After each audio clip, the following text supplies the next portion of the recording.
अंगुलीमाल और भगवान बुद्ध की कहानी।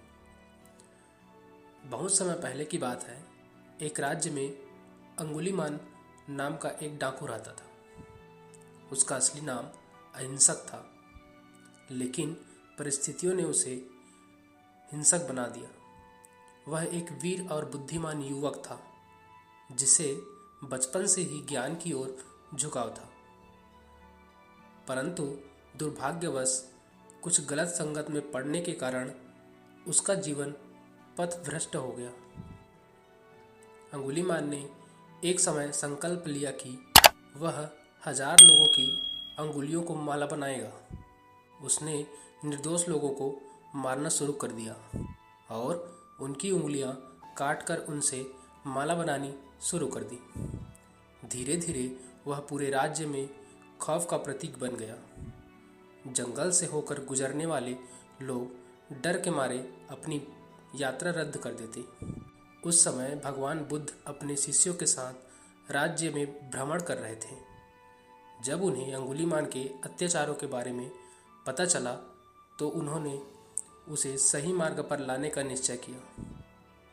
उनके शिष्य उन्हें चेतावनी देते रहे कि अंगुलीमाल बहुत खतरनाक है, लेकिन बुद्ध अपने निर्णय पर अडिग रहे।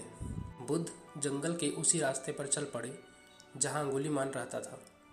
अंगुलीमाल ने जब उन्हें देखा तो उसने अपने शिकार की तरह उनका पीछा करना शुरू किया, लेकिन चाहे वह कितना भी तेज दौड़ा, वह बुद्ध के पास नहीं पहुंच सका। थक कर उसने चिल्लाया, रुको साधु, मैं तुम्हें मार दूंगा। बुद्ध मुस्कुराए और शांत स्वर में बोले, मैं तो रुक चुका हूँ अंगुलीमाल, अब तुम रुक जाओ। अंगुलीमाल हैरान हो गया। उसने पूछा, आपका मतलब क्या है? बुद्ध ने उत्तर दिया, मैं हिंसा और घृणा के रास्ते को छोड़ चुका हूँ, लेकिन तुम अब भी इन रास्तों पर चल रहे हो। अब समय है कि तुम भी रुक जाओ और सच्चाई के मार्ग पर आ जाओ। बुद्ध के शब्दों ने अंगुलीमाल के हृदय को झकझोर दिया।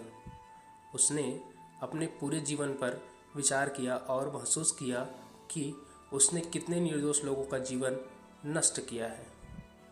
वह रो पड़ा और बुद्ध के चरणों में गिरकर माफ़ी मांगी। बुद्ध ने उसे दया और करुणा का महत्व सिखाया।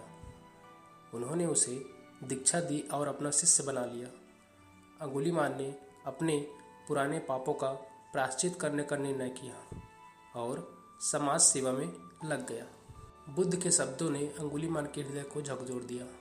यह कहानी हमें सिखाती है कि सही समय पर किए गए अच्छे प्रयास किसी भी बुरे इंसान को बदल सकता है।